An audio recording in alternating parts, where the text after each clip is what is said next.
Hello, everybody. It's Donna Cravata, and we're back again for another Real 50 Over 50 interview. And today we have Lisa Mullis. She's the founder of Paraphrase Communications and a brand messaging specialist who helps coaches, consultants, and creative professionals win with their words. Lisa has spent 25 or more years helping clients ditch the hustle and hope marketing to align and simplify their messaging and marketing. She combines strategy, creativity, and mindset to make sure your words resonate with both you and your audience, because when your messaging is clear and aligned, marketing starts to feel like flow. And that's when clarity becomes confidence. Confidence attracts right fit clients, and you build a business that you love. Welcome, Lisa. Yay, thank you for having me, Donna. Excited to get into Oh, I some fun with love to talk to people that do stuff like I do. you. Me too. So let's just let's start, because you're one of our newbie 50 women. You're Mhm. new to being 50. Yeah. What was that like for you? Did it change anything? Yeah, I mean, even before I turned 50, which was February, uh, it just I kind of knew it was coming. It's such a milestone for me that I think it is for a lot of people. But I already kind of dove into that introspection, like, oh my Mhm. God, what do I want the second half of my life if I'm so lucky, right? Like my goal is to be 100 at least. So if I've got another 50 years in front of me, what do I want that to be like, and how does that impact my business? And it felt like a convergence of, because that was all happening kind of at the end of 2024. So I'm already doing reflection and Mhm. planning for the coming year. Now I'm into my 50 year. Then all the stuff's happening in the wider world, Mhm. um, which is, had dramatic impact also on my business this year. Like, it's been a really challenging year just in terms of my own my own personal identity, and what do I want, and then the impacts from kind of the external impacts. And so Yeah. it's been Well, it's been we're quite a li year. we're living in an upside down world, and Yeah. then how do you Yeah. stay upright in that and turn Right. 50? And turn 50. And yeah, right. So it's like it has felt like this big um, convergence of all of these intense factors. Mhm. Yeah. But you land on your feet again and Yeah. again, right? Right. Exactly. Exactly. So what has changed? Well, I think because of especially having opened up to what is next, right? And then looking at, where does AI fit into this whole picture? And then how do I adapt to, not necessarily that I want to completely um, like adapt to the point, to the what am I trying to say, to the external factors, but there has to be flexibility. Like, you have to be Yeah. flexible in business. So how does all of that what does that all look like? And so I think the main thing for me was really like opening up about, who am I in my business, so this whole identity piece, and then really exploring, like, where does AI fit into the picture? Because I'm one of those people that, when new technology comes on the scene, I wouldn't say I'm the early adopter, but I'm a fairly early adopter. Mhm. So I dove in, I saw this and I was like, oh my God, this is going to change everything. I need to, like, figure this out. And I want to. I love that kind of techie Mhm. stuff.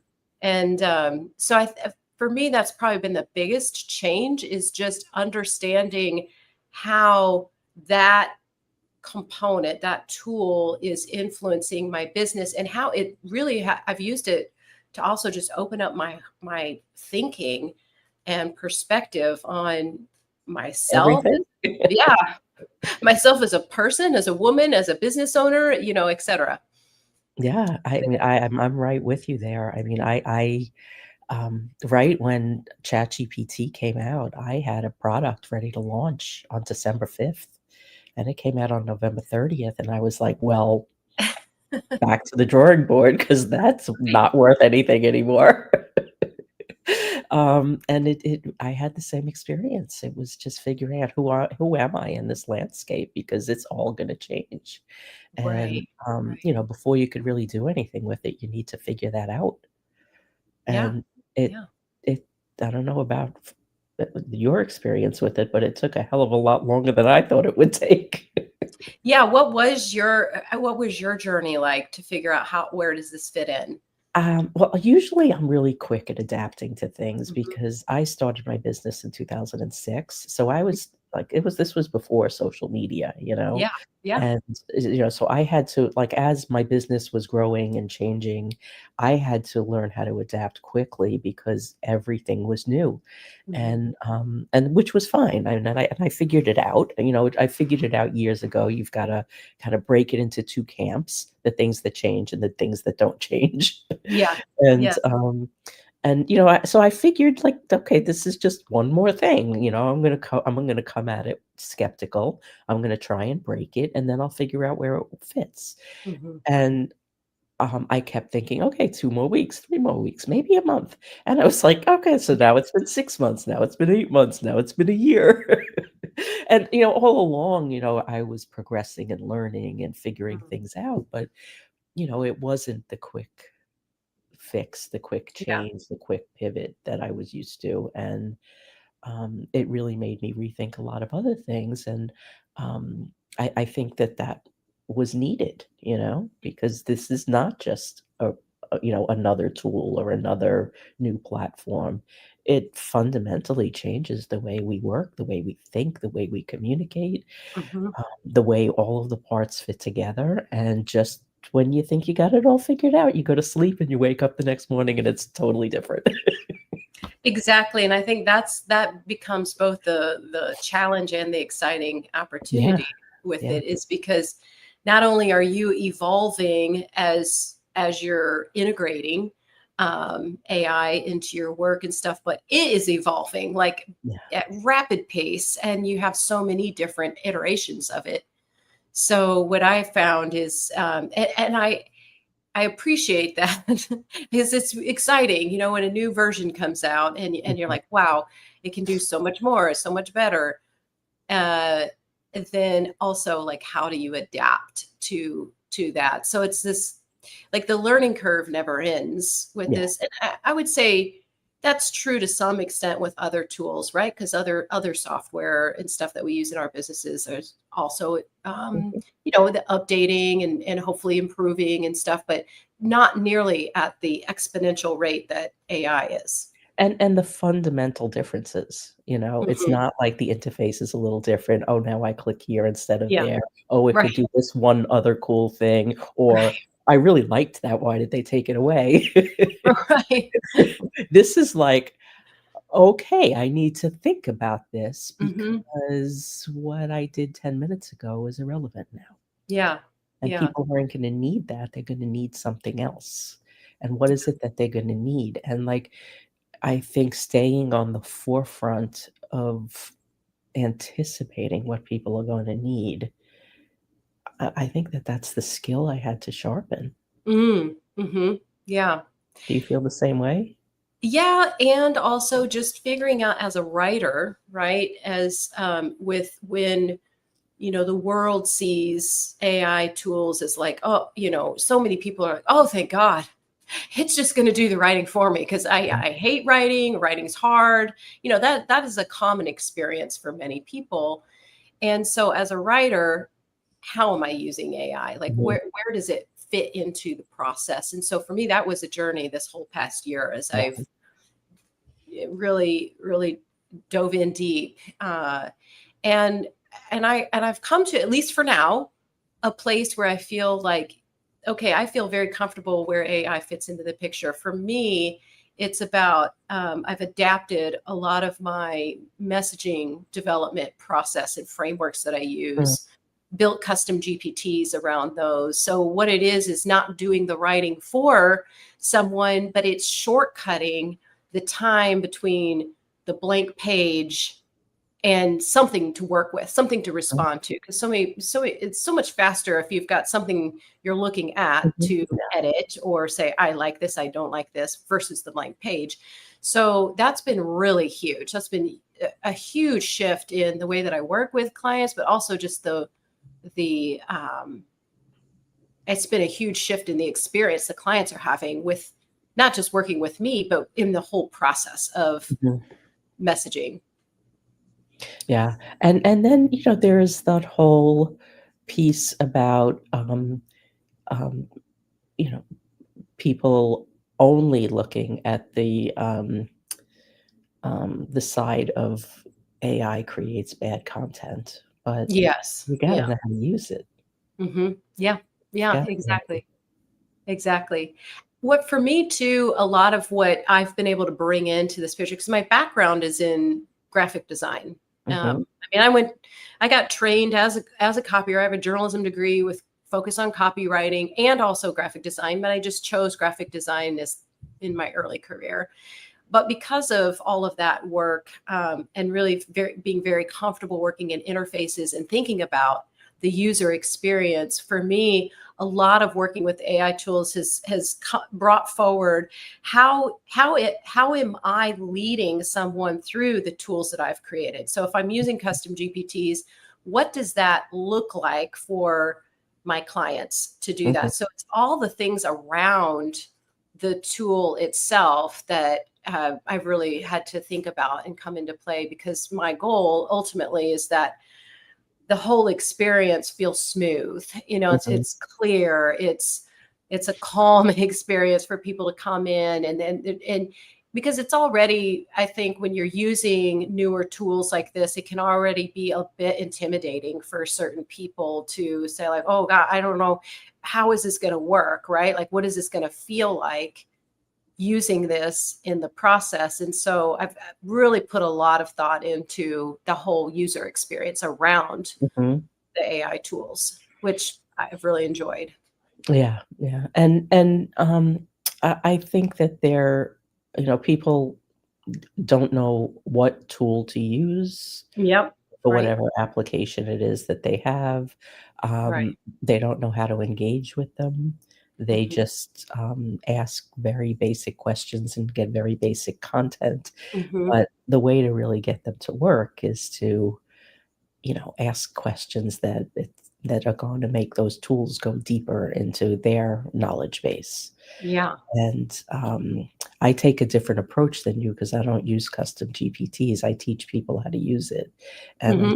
I teach them how to, engage with them, and, it's just fascinating to watch. It's fascinating to watch. It's very empowering, and I really believe for women in our age group that, it'll allow us to stay relevant for much longer than Hmm. Hmm. if we didn't have these tools and we didn't know how to use them.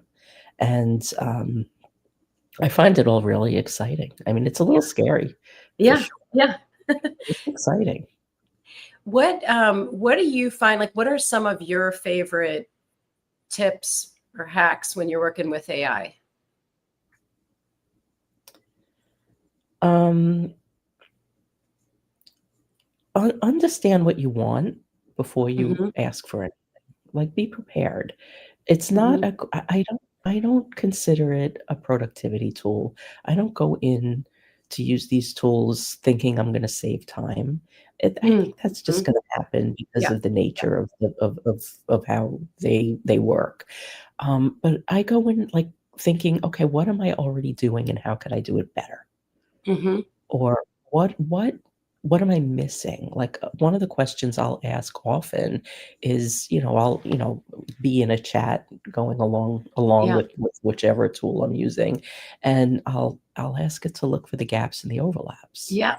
Yeah. because, we only know what we can know, and, like, these tools can hold so much more capacity and information than we can in our brains. And one of the things that I do with clients is we build out personal libraries in Google Notebook LM with Mm-hmm. our own content.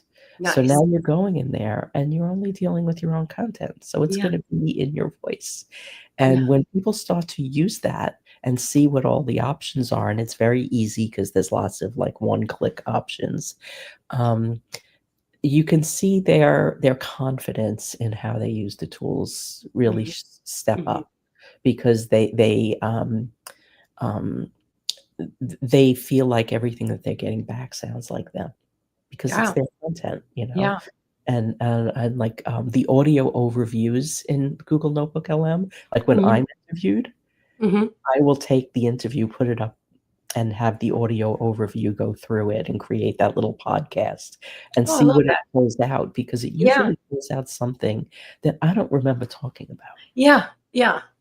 Oh, that's great. Well, I'd love to that's a tool that I have not used a lot, which is kind of surprising to me because I'm a huge Google Workspace Mhm, user, but I haven't used Notebook LM much. But I'm kind of working in other areas mhm, of AI. But the whole voice thing, you're right. Like for you and I, the work that we do with helping people, you know, come to some clarity and articulation around what you do and the value of that, and all of that retaining in your voice is so huge, and that's obviously one of the biggest downsides of the current AI tool. So one of my sort of um, personal challenges, I guess, has this year has been how can I help people to understand all the AI isms that show up in content that's been generated by AI, whether in full or part? And and and is there a way to not only help them understand what those are, but strip it out and put it back in to their voice? So this was, I was really trying everything to, especially with ChatGPT, because that's the probably one of the most common AI tools that people use. I And never used it. it's just terrible about, like, it cannot help itself. You can put all the guardrails in, you can give it all the instructions and tell it, don't do. I have a list of like 20 different Mhm, AI isms, and call it all out, tell it don't do these things, and put those instructions everywhere, and it still just can't help itself. I always say that it just has its own accent. It's like you it can't does, yeah, you just can't untrain it to do that. But I've recently developed a custom GPT that will take someone's like AI content, and it will flag all that stuff, and then mhm. it does a rewrite Oh, back that's in good. voice, which I'm really excited about. So I'm just about to release that product. And so yeah, so I feel like I kind of cracked the code a little bit, and then I'm sure things will change again. In Well, that's a just matter it. of I mean, months, yeah, things will change again. that was one of the reasons I didn't really wanna deal with the custom GPTs because I was just like, "This now makes me a software developer, and I don't wanna be a software developer." Yeah, yeah. I mean, Um, there's yeah, definitely part of that. I've been having, a lot of fun with Claude projects lately. Yeah, yeah. And just I've created several of them and just, like, uploaded all of my files and everything, put all of my Mhm. languaging on the back end, and, my workflow most recently has been, creating, like, first drafts in Google Mhm. Notebook LM because it's all Mhm. my content, and then coming Mhm. into Claude to polish in there because Claude's just a better writer, and it's the snarkiest of the AI tools, Yeah. which I appreciate. Right, right. Yeah, and as those, like as Claude keeps, its new versions come out, and ChatGPT and Perplexity, like they all, Mm, all those new versions come out. With the custom GPTs that I've been building, I have them on a whole different platform okay. that connects to a lot of the different AI tools. So Oh, for that's each one great. that I build, I run it through tests to figure out which of the AI tools is going to do the job the best. Mhm, And so sometimes, some of those GPTs are connected to Claude. mhm. Some of them are connected to ChatGPT. So, but I run them through I run them through, well, not Perplexity so much unless it's a researched Mhm. based thing. But um, oh gosh, I'm trying to think of the other Google product. But some, Gemini. yeah, Gemini. Mistral is another one. Mhm. So anyway, I run them all through and I'll do tests on them. Mhm. So that's the other thing that I think we're talking about here too, is just there's so many different tools and they Yeah. all have their strengths and weaknesses. So Yeah. part of my job, and it sounds like also part of your job, is helping clients to understand like what, like how to use these tools and Mhm. which one for Yeah. the And job that needs to be done. now, they've been around for a while, so people have kind of built relationships with their they've, Great. like, they've Yeah. seasoned them, and they don't wanna move to Yes. another tool. Yes, yes. So how do you, exactly, and I do a lot of that too, like what you're describing is like work in one and then bring it into another, Yeah. because then you can kind of get the best of Yeah, everything. I don't think that there is one tool that's gonna do everything. There's a tool called Magi. Have you ever used Magi? Yes, yes. Yeah, So I Ma think actually you had suggested that. I saw that in one of your pieces of content, so I've been Yeah. working with that. Yeah, Yeah. it's a great tool because you have access to, well over 20 different platforms and all of the imaging platforms and the video platforms. So and it's really good too if you're working with a team because you can set up like one voice for the whole team. You could Mhm. also save prompts and personas, and everybody can have access to all of that information. So if you've got a team of people, you could all be working from the same voice because if everyone's working from their own individual AI tool, nothing is ever going to sound the same. There's not going to be Yeah. brand consistency. And so, yeah, it's a really good tool. And I love the guy who created it. He's really got his full heart in it. And Oh, that's great. yeah, Yeah, and no, I signed up for that after seeing your recommendation on good. it. I'm So, glad. I'm glad. yeah, I love great. introducing people to that tool because, he really stays his name is Dustin Stout, and he stays up on everything that's coming out and, is really involved with the community and providing a good service, and, I think you just really have to be clear about what you need, Yeah, and just like right. any tool, you have to do your needs analysis Mhm. and figure out what you need and be flexible because it's gonna change. I was doing a video maybe 2 weeks ago for a client showing them how to do something in Google Notebook LM, and 10 minutes later, I went in and the screen was different. Right. So typical of Google. Where did that thing go? It was just here. And here's another thing too that I would really like to discuss with you. Like so much of this, whether you're doing this with AI, without AI, but working on your messaging and your voice and what you want to say and knowing your audience. I mean, I wrote epic LinkedIn newsletter earlier this week about like audience development because people Uh-huh. skip this. Yes, So yes. really knowing your audience and what they care about and how you can write for them and create content for them. I mean, that can't be delegated. You cannot No. delegate that until you've got it down. Yeah, yeah, exactly. And I'm glad you brought this up because this is something that's been very top of mind for me right now because I'm going to be doing a workshop in a couple of weeks on getting into the ideal client. And I've just been thinking about the fact that this is not a sexy topic. Like people just don't.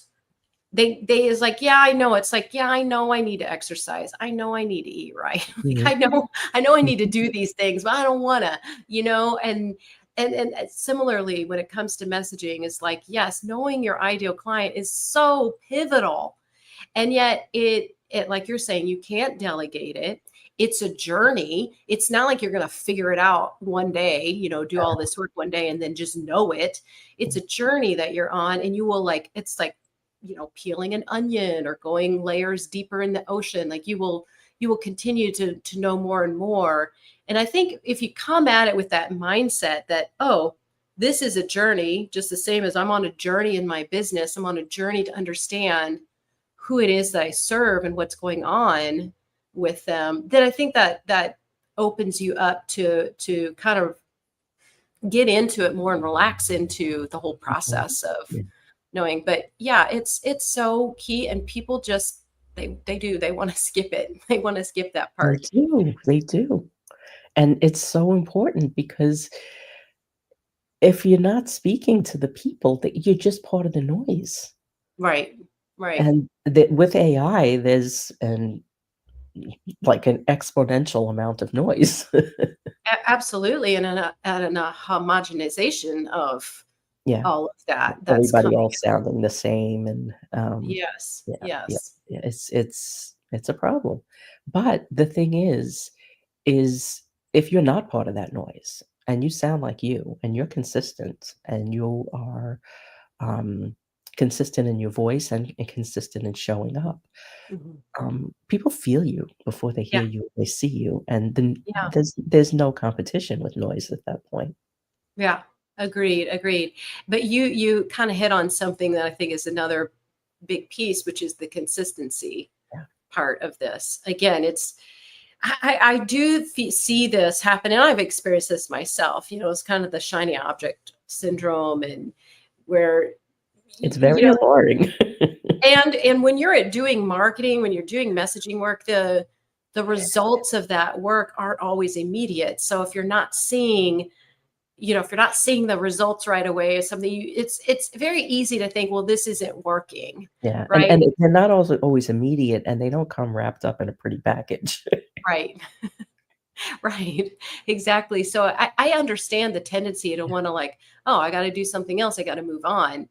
But and just like you and I were talking earlier about just the power of really sticking with something, right? And really working. Like, so if you've landed on a strategy that seems to be in really good alignment with who you are, how you show up, and all of that, and then just continuing to work that and stick with it and continue to iterate and refine. So many people really struggle with that level of consistency with whatever it is that they're doing. Yeah, and what I've learned, I mean, doing these interviews has really helped me a lot, Mhm. in learning about how people work um, and self-value. I mean, it's a big self-value, self-trust thing Mhm. Mhm. because we work alone primarily. There's Yeah. nobody around us that's like, Yeah. doing anything to cheer us. I mean, it's just us, Mhm. and Mhm. we're working in this little vacuum, and, when something doesn't work, we take it personally, and it's Yeah. like, "Oh, it Yeah. must be me, I suck," Yeah. and then that calls up everything else, but if we can step out of the work and be separate from it and remember it's not about us. Right. It's Right. about that audience that you didn't wanna research. Ding, ding, ding, ding, ding. That's right. That might be one of the toughest things of all in business is um, staying connected enough that you're emotionally, like your energy is in the work and you're present there, but not so attached to what it all means that you take that personally, right? Like that Yeah, is, gosh, but that's some it's deep work. hard because it is Mhm. personal, and we put Mhm. everything into this, you know? I mean, like, I'm sure you too. I mean, how many nights did you work till 2 in the morning Oh just yeah. Right. pouring everything into what you're doing and Yeah. testing and like, "Oh my god, I can't believe I forgot to do that, and I forgot to do that, and then, this was supposed to take 15 minutes, it's 7 hours later." Right.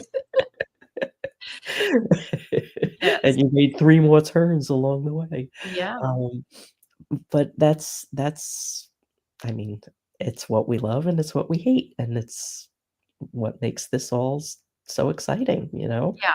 Yeah, absolutely.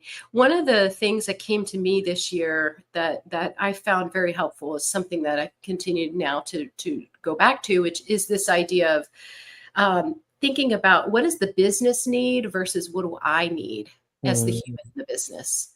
I like that. And for me, this has allowed enough like emotional distance from whatever the thing is to just be able to evaluate with a little bit more objectivity Mhm. and detachment so I can make a decision that is in more alignment with whatever the business, because sometimes the business needs something that I don't and vice versa.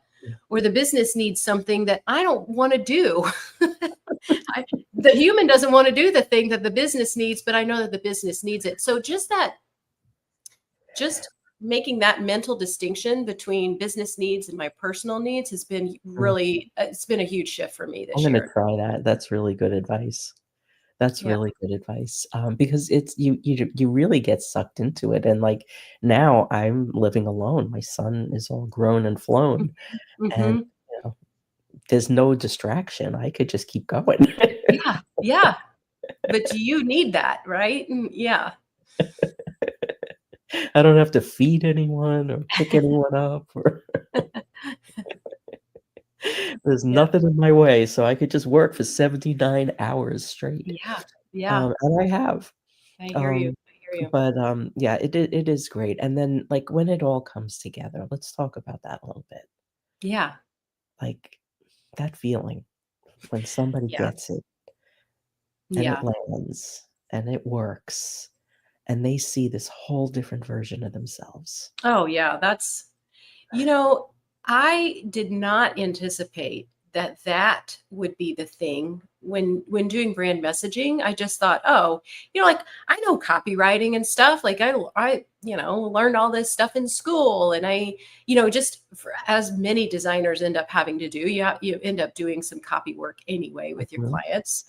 So I was like, oh yeah, copy, I can do this, but I really had no concept of what it was going to be like to take people through the whole brand messaging and how intimate and deep that whole process really is, and what that it reveals for people. And it's a messy process too, and that brings up a lot of stuff, but then when they come through it, which is why I always feel like for everyone, even though like I've always worked with someone to help me take me through the process, because it's so hard to do this for yourself. Even when you know the Yeah, mechanics of it, you need a guide through through that whole mess. you But really when do. you take somebody through and then you see them and then they come on the other side of that, and now they're like this whole new level of clarity about the value that they're providing, just in a much like fuller spectrum than they've ever experienced before,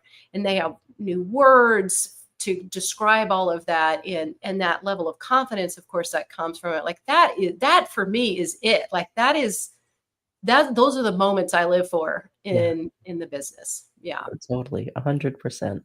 And, like, I have done PR for a long time too, and I don't like to be the PR person, for little small businesses like I work with. It's more cost effective and just a better business practice for them to learn how to do it themselves, Yeah. because now Yeah. they're actually building relationships Yeah. with the people who are sitting on the audiences they want to connect with. Hmm. And, like, I have gotten out of my car and did happy dances at stoplights and red Yes. lights when, like, I, like, glance at my phone real quick or get a call where somebody is, that they landed media for themselves, and that not anything they ever even considered would be anywhere in the realm, and it doesn't need to be the New York Times, it could be something small, but the fact that they did that and they created this opportunity for themselves, that Yeah. somebody of some authority was interested in what they had to say and shared them with their audience. I mean, that's like it's such a powerful moment. Yeah. That's amazing, especially like with the work you do around visibility too. I mean, that just it's a whole nother aspect to the that intimate nature of, what you said earlier about self-trust, and like all of that like comes into play when the whole idea of just being visible and showing up in these public spaces is just, it's all so much of a mindset Well, people art don't issue. yeah, people don't realize until they start doing the work what it actually Hmm. means. Hmm. And, the PR work is very tied to that because Hmm. most people think PR is free advertising, Hmm. but Hmm. it's not. It's Yeah. an introduction to a curated audience, and it needs to be treated like that, and Mm. it needs to be revered. Those relationships are revered, Yeah, and like that word. when people start to see what it actually is, they get afraid. I had a client not too long ago that was just, like, raring to go until she got her first couple of interviews, and then she pulled back, and she was like, "I don't Uh-huh. think I wanna do this." And she didn't wanna do it. Mhm. Yeah. And over the years, I've helped people, really understand it and kind of rethink the process because, it's not for everyone, and that's fine. Mm. There's a Mhm. 100 other ways you could do things, but, um, when it is for you and you kind of understand the way it works, Mhm. you don't wanna do anything else. Mm. Yeah, I love that. I love that word revere Yeah, too. Relationships there. yeah, it is, and, like, my whole approach to PR is using it as a relationship building tool Mhm. because, most people don't do that, and Yeah, again, with the noise, like, when you do that, you stand out. yeah, yeah. I love that. I love that. Yeah, Yeah, it's amazing.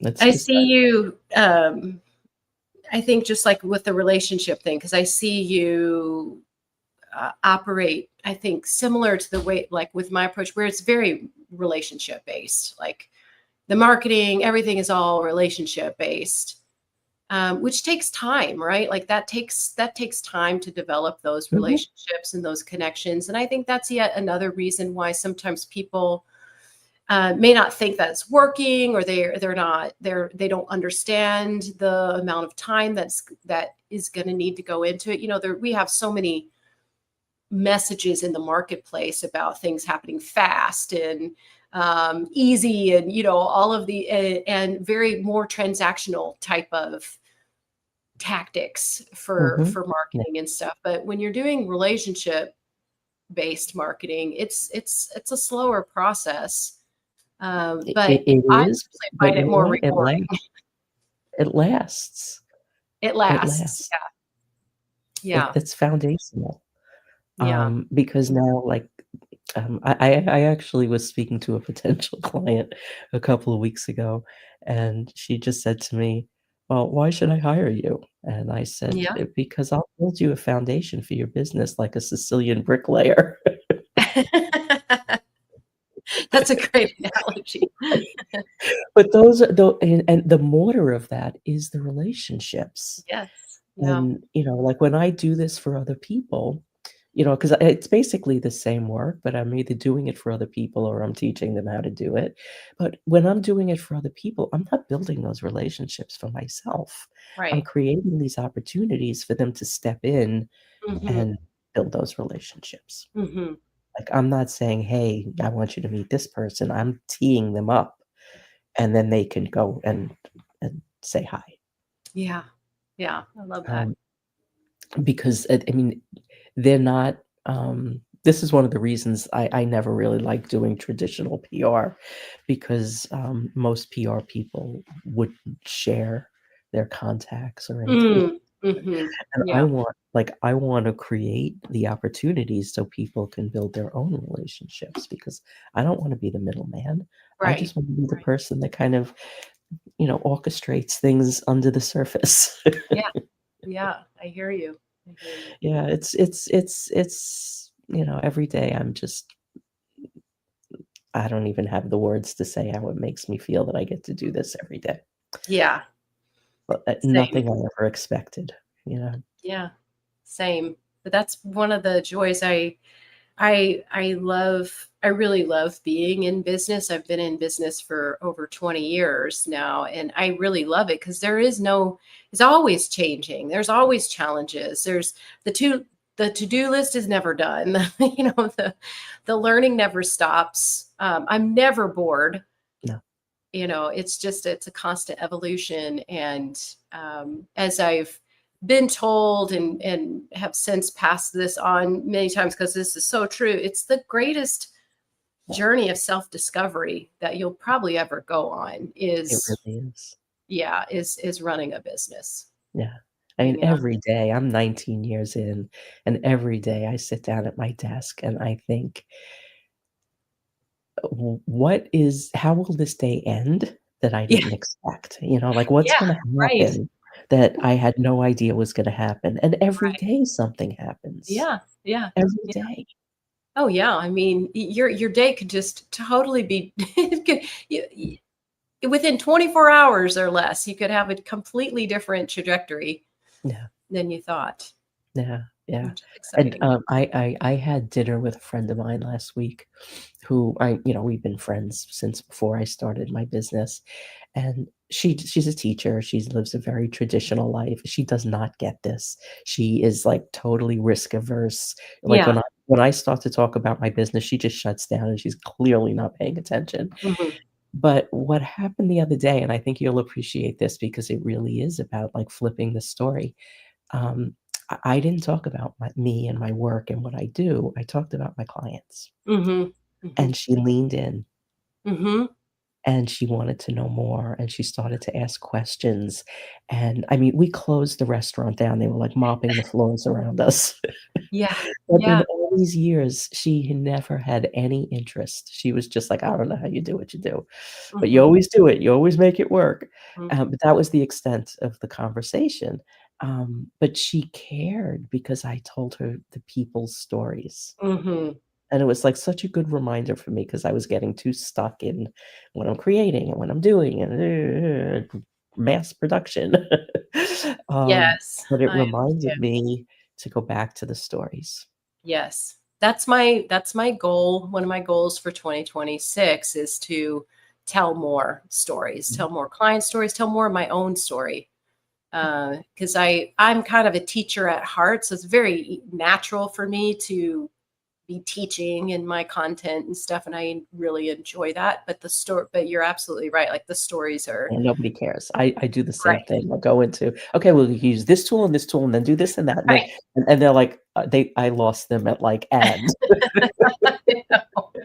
But the stories, yeah. So I love that. I love that. That's Yeah, always a good reminder of so how powerful stories are. yeah. Well, Yeah. on that note, we have gone, like, way over time, but as I knew we would. Yeah. Um, but, um, I like to end these interviews with a wisdom bomb, something small and actionable that people could take with them. Hmm. So what do you got? Well, I would highly recommend for who is ever watching this, take 5 minutes to write down recent wins for yourself. So just take whether you're looking back at yesterday, last week, last month, last year. We move at the speed of light sometimes in business, and we just skip over all the little things that we've accomplished and little experiences that we've had that count as wins. And I'm talking like even the smallest of the small things.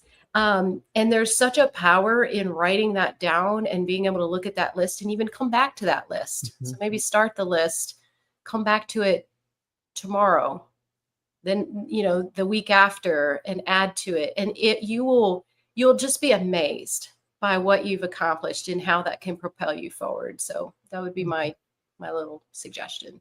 That's great advice. Everybody, please connect with Lisa. Her website is paraphrasecom.com, and she's also on the Real 50 Over 50 webpage. If you're watching on the replay, leave questions, comments, thoughts, tag us. We'll come back and we will keep the conversation going, and we'll be back next week with more.